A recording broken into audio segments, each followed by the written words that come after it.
Hi there, it's Ajanette, and I am here to wrap up our lecture on Chapter 11, which is emotions, and we're going to get into talking a little bit about some anxiety disorders.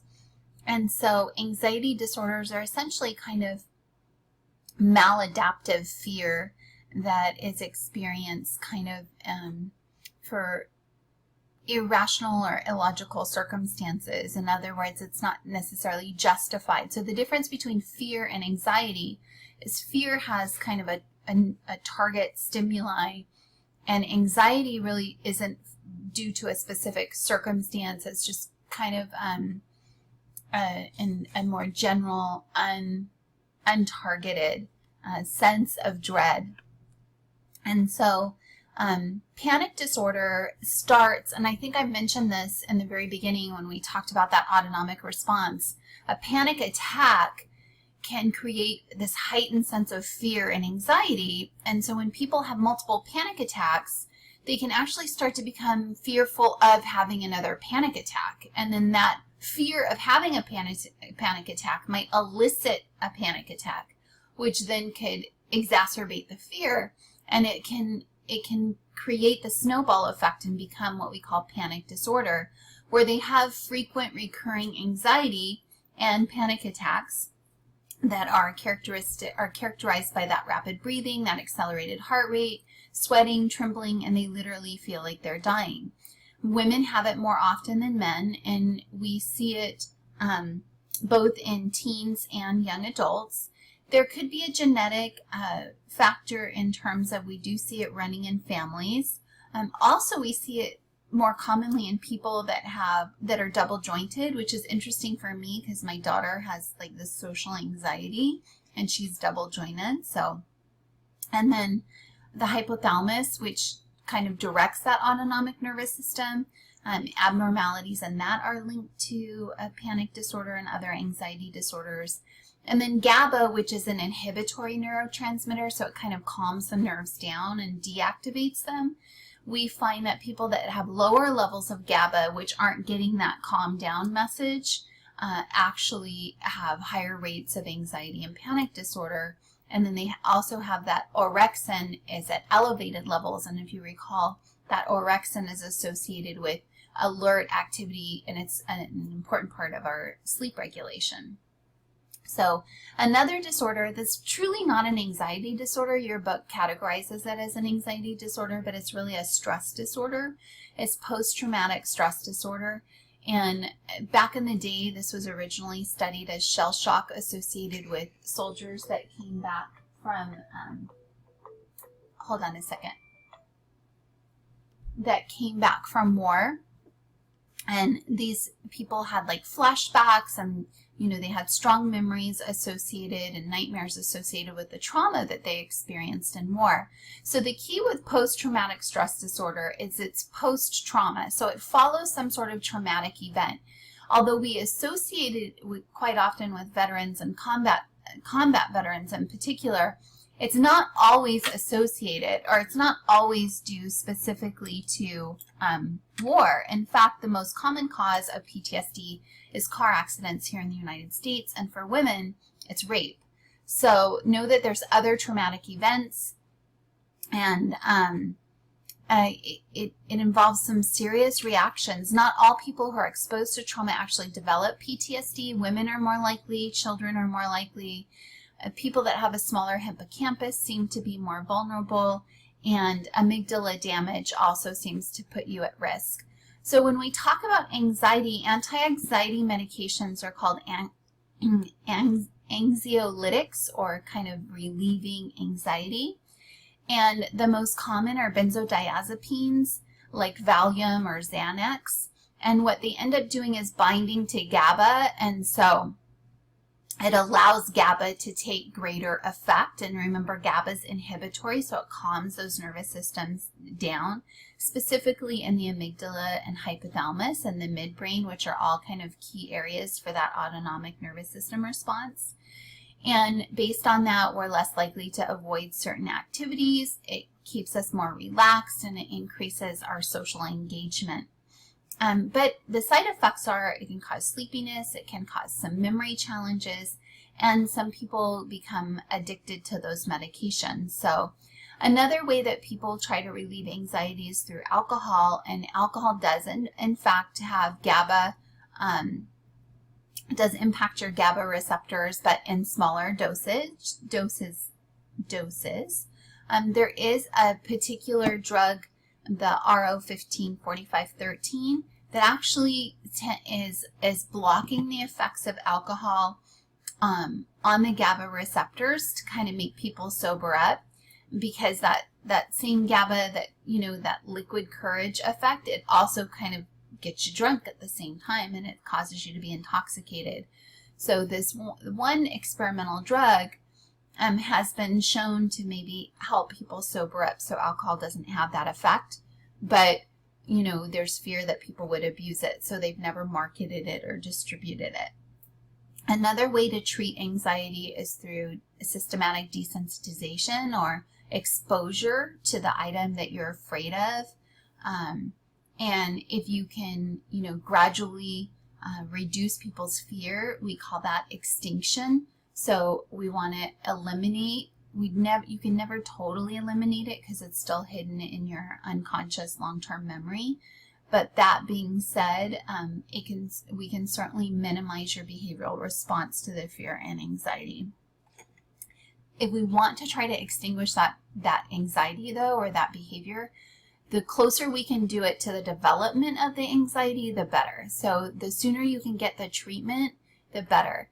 Or the sooner you get the exposure, the better. So there's something to be said about, you know, you fall off a bike, you get back on it, because immediately getting back on it keeps that anxiety from building and becoming unbearable and untreatable.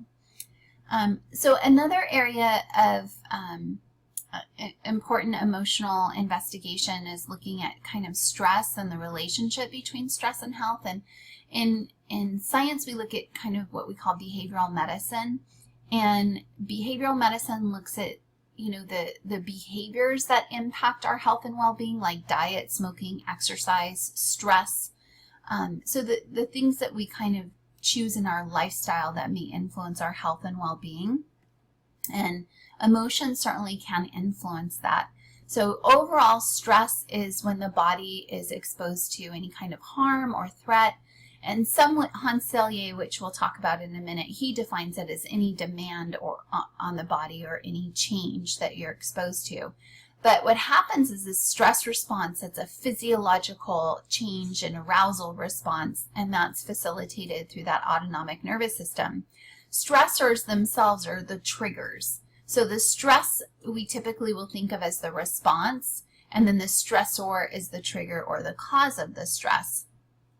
You can have both acute short-term stressors, or you can have chronic ongoing stressors, the worst of which typically are like a dead-end job or a really horrible relationship that I've been in forever. And those really kind of undermine your health and well-being. So chronic long-term psychological stress ends up having the worst health outcomes. So when we're exposed to a stressful situation, we have two systems that are activated in our body. We have our short-term system, which is our nervous system, our autonomic nervous system. And what that does is that activates the pituitary gland, which activates the adrenal cortex, which then releases these glucocorticoids. And, this is the long-term chronic stress. The short-term activates the sympathetic nervous system, the medulla adrenal gland, so the middle part of the adrenal glands, and norepinephrine and epinephrine. So this activates that fight or flight response. Long-term chronic stress activates the anterior pituitary gland, the cortex or outer part of the adrenal gland, which issues the glucocorticoids or cortisol, which kind of suppresses the immune system. It creates inflammation and fever, and it actually increases cytokines in your blood system, which are these peptides that create that autoimmune physiological response, including inflammation and fever. And so ultimately, this long-term stress response breaks down your health and well-being and makes you more vulnerable to illness. So cytokines, in addition to cortisol, are major stress hormones that can have long-term implications to your health and well-being. The most famous guy in studying stress is Hans Selye, and he defines stress as really a non-specific response to any demand made on your body. Even standing up is a demand. And so change is in fact stress according to his definition. And he very keenly observed the relationship between stress and illness, finding that people exposed to greater stress and more frequent life events that were stressful had higher rates of illness. And he developed this theory called general adaptation syndrome, suggesting that our body goes through different stages when we're exposed to stress. So the alarm stage is where we activate that sympathetic nervous system. We release that epinephrine for the fight or flight, either do something or get the hell out of there. And then the resistance stage kicks in when we're exposed to long-term stress. So that short-term situation doesn't go away, it continues. And that's when we activate not only our sympathetic nervous system, but our immune system and that adrenal cortex that releases the cortisol and the cytokines.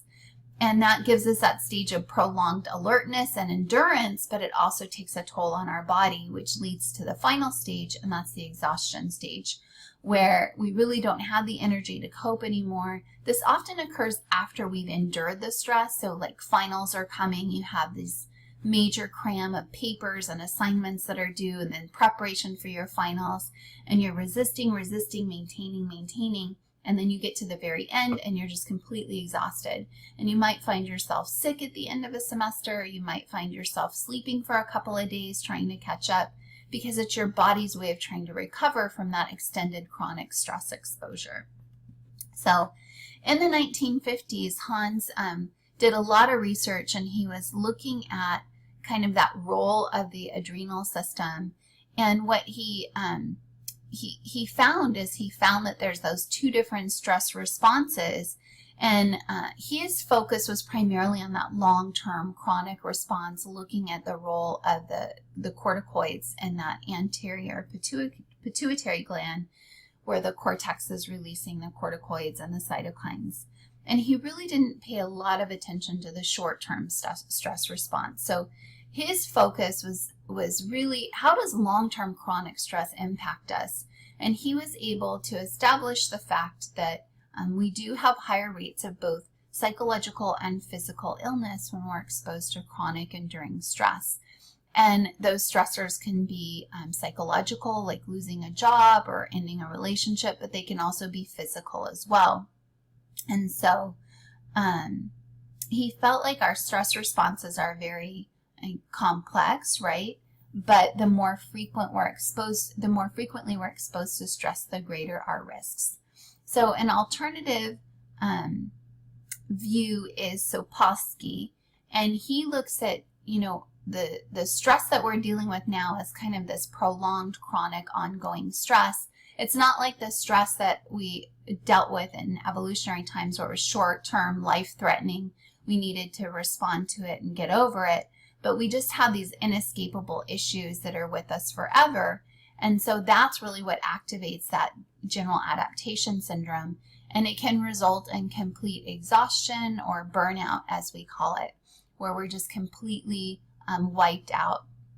So again, the two systems that are activated, that one, the sympathetic nervous system for short term, and the HPA axis, as we call it, for the long-term stress exposure. So a couple of other things is the role of our immune system and B cells, T cells, and natural killer cells, which all play a role in our health and well-being. And these are all kind of compromised when we have long-term chronic stress exposure. And so we could be more vulnerable to illness. And then cytokines are proteins that are produced by these white blood cells in our body, and they combat infection. And they kind of let the brain know that, what the status of the illness is in our body. And they also release chemicals that create fever, sleepiness, and lack of energy. And when these are released during chronic stress, it contributes to kind of some of those exhaustion symptoms that we talked about. I'm going to stop there, and then I'll wrap up in just a second. And I'll come back to you.